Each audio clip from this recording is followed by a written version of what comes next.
मोक्षज्ञाननिधि श्रीष्ठ श्रद्धयो हृदि सर्वदा. Namaste.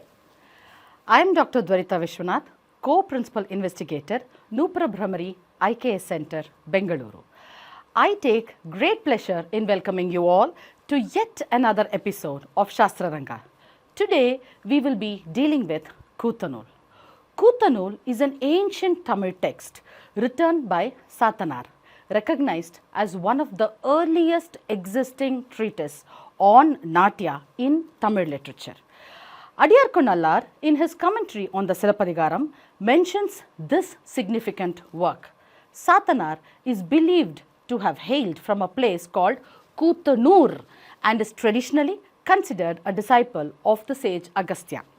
Agastya is credited with authoring Agattiyam, and other ancient text focusing on literature, music and drama. Following the benediction in Kootanool, the author provides a list of earlier works related to dance, numbering 18 in number. These include Agattiyam, Shikhandi, Thenisai, Sarbu, Perisai, Narai, Kurugu, Koothu, Sayantam or Jayantam, Gunanool, Muruval, Saitriyam, Tanduvam, Nandiyam, Pannisai, Takkam, Ottu, Vali Vagai. Kootanool is structured into 9 chapters. The first 2 chapters have been commented upon by Cha Du Chu Yogyar, while the following 4 chapters are only available in their sutra form. The last 3 chapters are missing even in the sutra form. Currently, this text is published solely by Sharda Publications with no other editions available. The first chapter of Kootanool is titled Suvainool. It delves into the origins of alphabets, words, meters, music, pun, talam, literature, koothu, ordinary emotions, aesthetic feelings and the emotions associated with Natya. Some scholars suggest that the chapter on Rasa might be the first chapter in the Natyashastra, and it's noteworthy that Kootanool also begins with Suvainool. Tolkappiyam also has a separate chapter dedicated to the understanding of the Rasa. Before we move forward, it is important to understand the Tolkappiyam. The term Tolkappiyam literally translates to ancient text. The author remains unknown and therefore is referred to as Tolkappiyar. This treatise is divided into 3 sections, Ezhuthu, Sol and Poruladhikarams. The Ezhuthu and Sol Adhikarams focus on Tamil grammatical concepts, while Poruladhikaram addresses the social aspects observed in the society. Within the Poruladhikaram, there are 9 ELs which include the concepts of Agam and Puram. Agam pertains to personal and internal matters and poetry expressing intimate feelings. Puram, on the other hand, deals with poetry about kings, wars and similar themes. Additionally, Tolkappiyam covers Kalaviyal and Karpiyal, which are chapters on love before and after the marriage. The roles of the Nayaka, Nayika, Sakhi, Duti and Dutan are explored within these sections.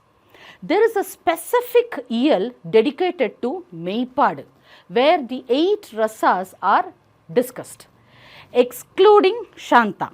Meipadu literally means the expression, that is the padu of the Mei body, referring to the physical manifestations, that is the Anubhavas, based on the internal emotions, that is the Bhavas.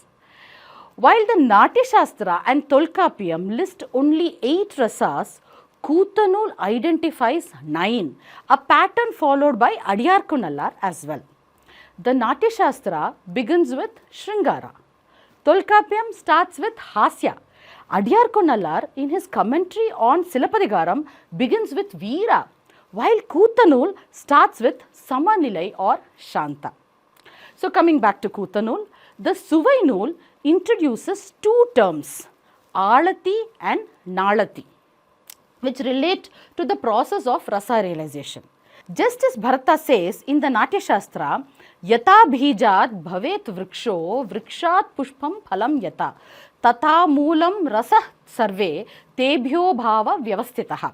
Similarly, in Kootanool, Sattva is the agam from which Suvai is born. This Suvai manifests through various situations called Yizhai or Avasthai.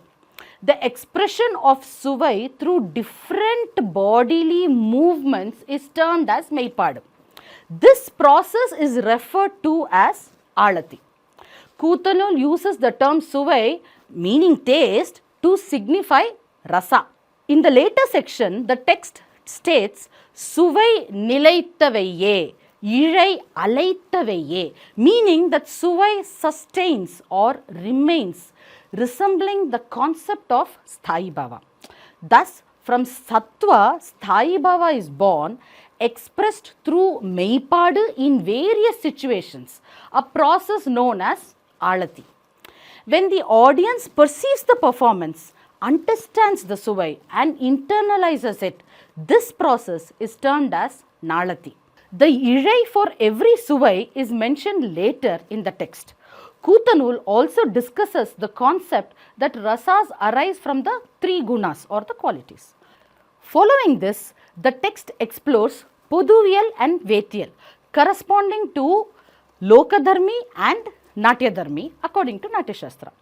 Poduviyal refers to what is natural or close to life, while Vetiyal refers to what is artistic according to Kootanool. The next chapter of Kootanool is titled Togai-Nool. It describes three main types of Kootu. Atam or Shuddha Nrittam, which focuses purely on dance movements. Patam, where dance is synchronized with music.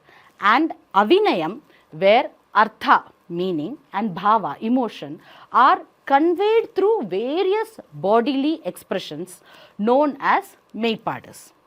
Kootu is further categorized into 6 types based on the number of performers and the length of the performance. Tanmai Kootu, solo dancing.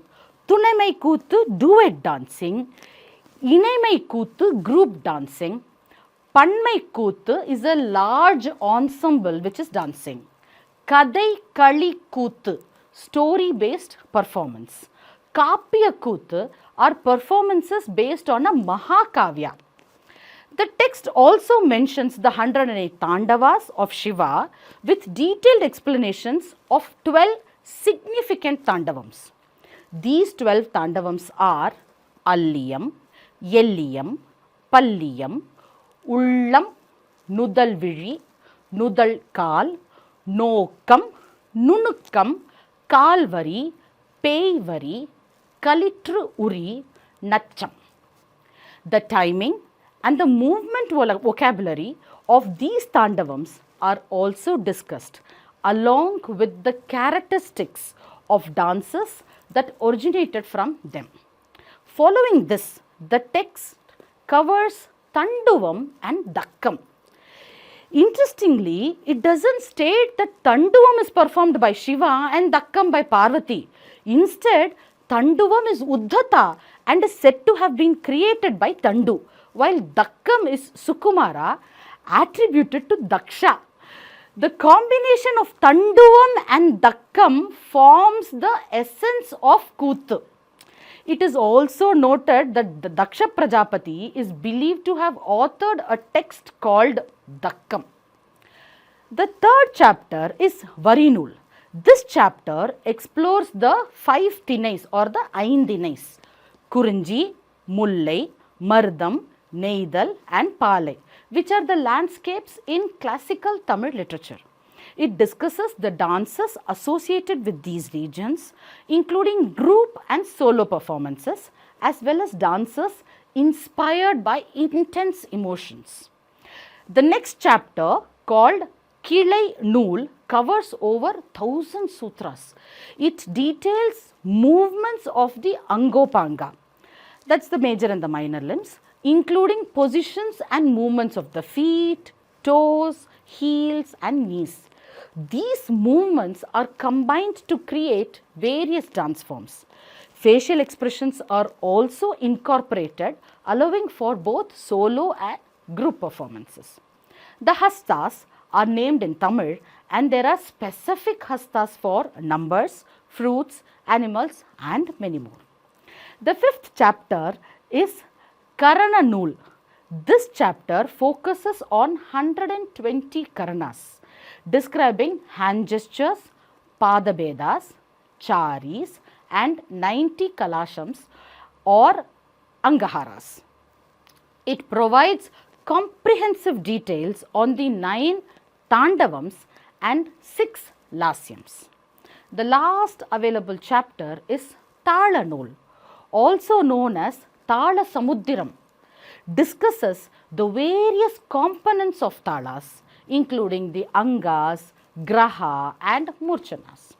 It explains the 5 basic talas and the 35 derived talas, along with the swaras and jatis, rhythmic syllables. For these talas, the chapter mentions Attathalam divisions, where Agastya Muni describes 108 talas, while other scholars mention about 52. The corresponding jatis for these talas are also elaborated upon. Now, the missing chapters in the text. Isainul, this section likely documented the 30 puns that are no longer in vogue. The Nayanmars, the Shaivite poets, are said to have used these puns in their compositions. Then the 8th chapter, the Avainul, this chapter likely dealt with stagecraft, sound and lights, screens, costumes, and drama. It would have included discussions on lighting for various emotions, makeup, the green room, and other aspects of the theatrical production. Then the last chapter is the Kootanool. This section must have addressed the purpose of Natya and its connection to yoga, focusing on the health of the body and voice. It likely recommends medicines, ointments, and exercises along with breath control and the importance of mind control for dancers. It may also have discussed how Natya can lead to moksha. Indeed, the loss of these 3 chapters from Kootanool is a significant blow to the field of classical dance and drama. These missing sections likely contained invaluable insights into music, stagecraft, and the deeper philosophical and practical aspects of Natya. Their absence leaves a gap in our understanding of this ancient art form and the rich cultural heritage it represents. Preserving and studying the remaining portions of Kootanool becomes even more critical in the light of this loss. If you enjoyed this content, do like, share, and subscribe to our channel. Look out for short-term certificate courses to enhance your knowledge in performing arts through Noopura Bhramari. And for more such reading materials related to performing arts, check out our website. We will be back soon with yet another treatise the next week. Till then, take care. Namaste. येष ज्ञाननिधिश्रेष्ठ श्रद्धयो हृदि सर्वदा येष ज्ञाननिधिश्रेष्ठ श्रद्धयो हृदि सर्वदा